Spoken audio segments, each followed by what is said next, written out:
मुझे याद आ रहा है 2017 में हमने पहली बार अपनी एसी लोकल चलाई थी। कैसी हुई थी इसकी प्लानिंग?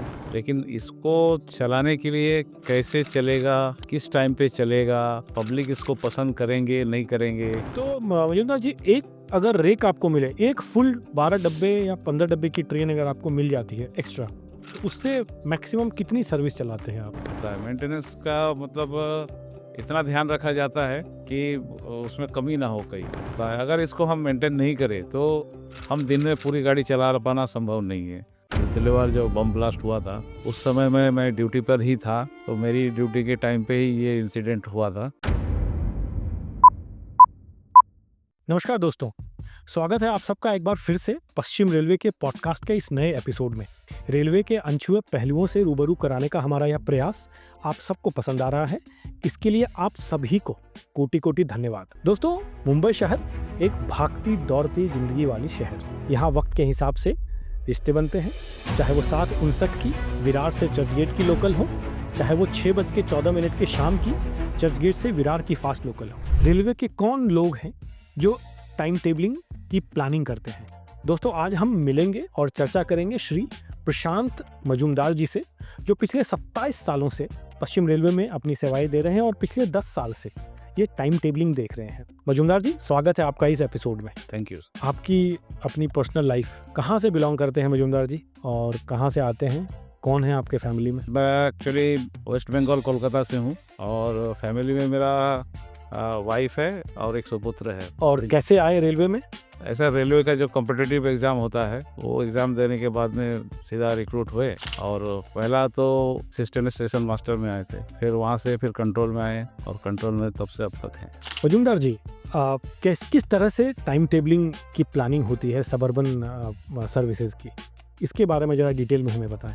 एक्चुअली टाइम टेबल नया नहीं बनता है, वो मॉडिफिकेशन होता है। मतलब इंक्रीमेंटल एडिशन होती रहती है, जो पुराना चल रहा है उसके ऊपर उसमें और क्या बेटर कर सकते हैं और पैसेंजर्स को सुविधा और क्या दे सकते हैं, कैसे हम कैपेसिटी बढ़ा सकते हैं, इसको सोच के फिर जाके टाइम टेबलिंग का तैयारी करते हैं। अभी जैसा कोई डिमांड्स आया पैसेंजर की तरफ से या जो हमारे जनप्रतिनिधि है उनकी तरफ से आया, तो उसको भी हम ध्यान में रखते हैं। तो हमको किस सेक्टर में क्या गाड़ी देना है, किस सेक्टर में हम चला सकते हैं, कहाँ पे हमको पाथ अवेलेबल होता है, तो उस हिसाब से पूरा प्लानिंग किया जाता है। प्लानिंग करने के बाद अगर कहीं नई गाड़ी का सेवा हम दे सकते हैं तो उसके लिए हमें नई ट्रेन की ज़रूरत होती है, मतलब ट्रैक की ज़रूरत होती है। वो होने के बाद फिर उसका जो गाड़ियाँ कैसे चलेगी, लिंक बनाना पड़ता है। वो लिंक को मेंटेन भी करना पड़ता है कि लिंक नया बने। लिंक मतलब कि इस सर्विस के बाद मेरी कौन सी सर्विस हो जाएगी? सबअर्बन सर्विस ऐसा होता है कि हम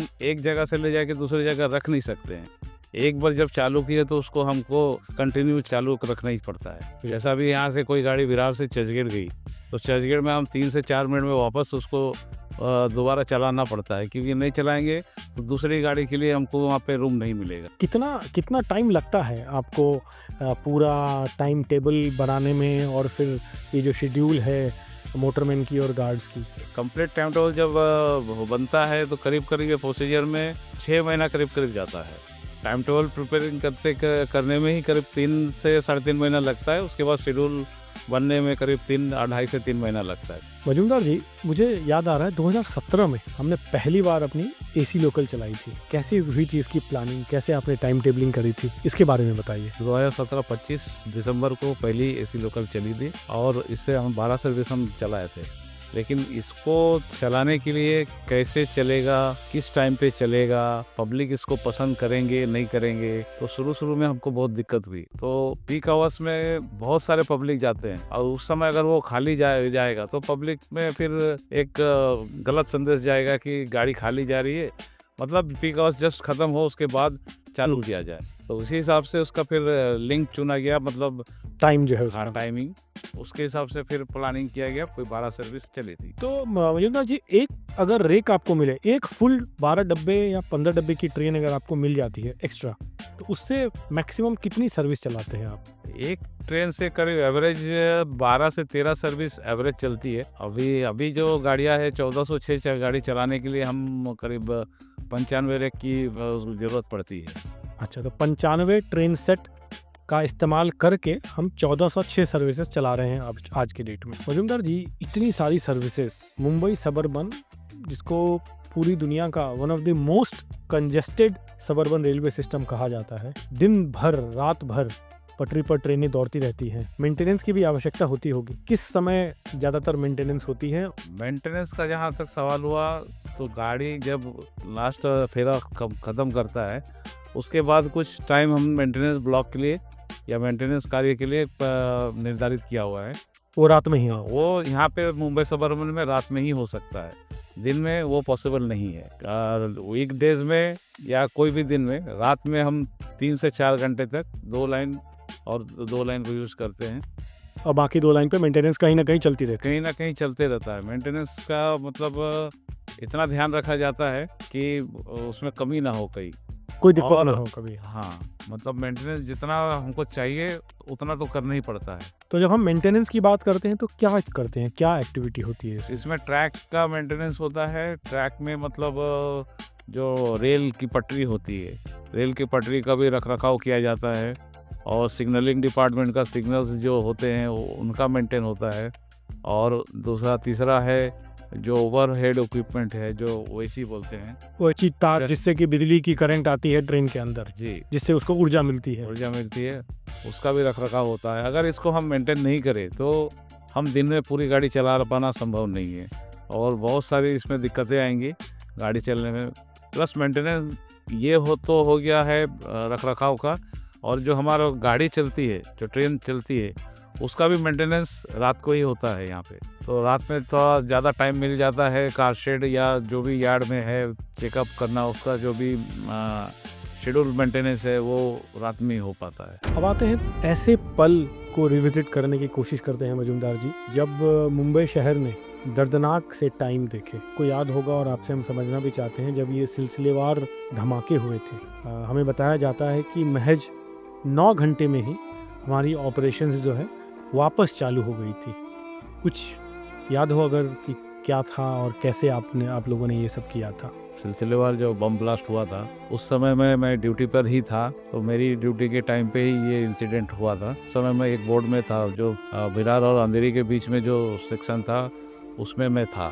मैं ड्यूटी जस्ट आया ही था ड्यूटी में, जोगेश्वरी से स्टेशन मास्टर ने इन्फॉर्म किया कि कुछ बहुत बड़ा धमाका हुआ, आवाज़ आया। फिर उसी क्षण आया कि बोरीली में आवाज़ आया, और फिर तीसरा मीरा रोड और भाईंदर के बीच में बहुत तेज धमाका हुआ। आपको ये पता नहीं था कि बम ब्लास्ट हुआ है या क्या हुआ है, ये कुछ भी पता नहीं था।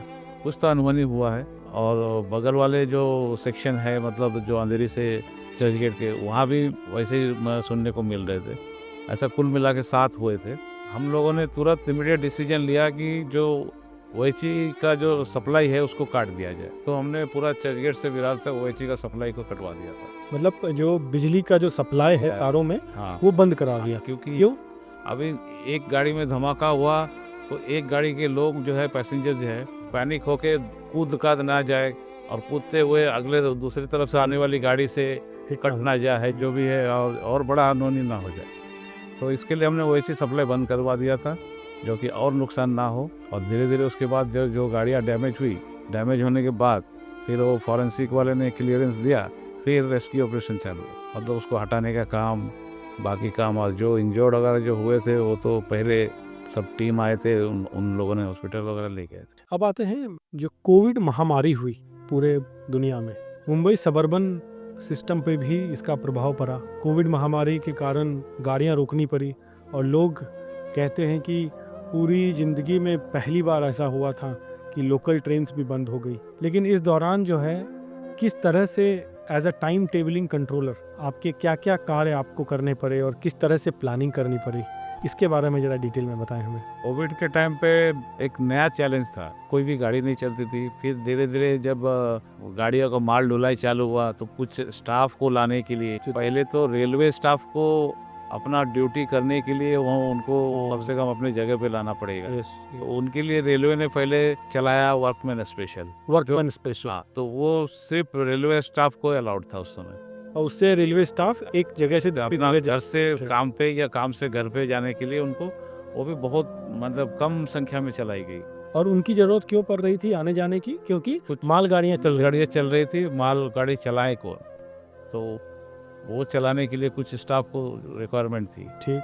तो उनको अपने ऑफिस या ऑफिस से घर पहुंचाने के लिए ज़रूरत थी। फिर उसके बाद राज्य सरकार द्वारा कुछ डिसीजन लिया गया कि बाकी हॉस्पिटल्स और ये कमर्शियल कैटेगरी कैटेगरी को पहुंचाने के लिए, तो तभी 15 जून 2020 को वहाँ से चालू हुआ था कोविड की पहली मतलब एसेंशियल कैटेगरी की लोकल चला। तो उसमें कितना चलाना, क्या चलाना है, ये डिसीजन ले पाना बहुत मुश्किल था। ऐसा पहले टाइम टेबल बना था 15 जून को 2020 में, इसमें करीब 162 गाड़ी हमने चलाई थी। मजूमदार जी, आप हमारे इस एपिसोड में आए, इसके लिए आपको बहुत बहुत धन्यवाद। तो दर्शकों, यह था हमारा खास episode time tabling controller Shri Prashant Majumdar ji के साथ। आशा है आपको यह एपिसोड पसंद आएगा। कृपया हमारे सोशल मीडिया प्लेटफॉर्म्स पे जितने भी वेस्टर्न रेलवे के चैनल्स हैं उनको सब्सक्राइब करें। अगर आपको कोई भी एपिसोड पसंद आता है कृपया करके उसे लाइक करें। मिलेंगे ऐसे ही खास एपिसोड में आने वाले हफ्तों में। तब तक के लिए नमस्कार।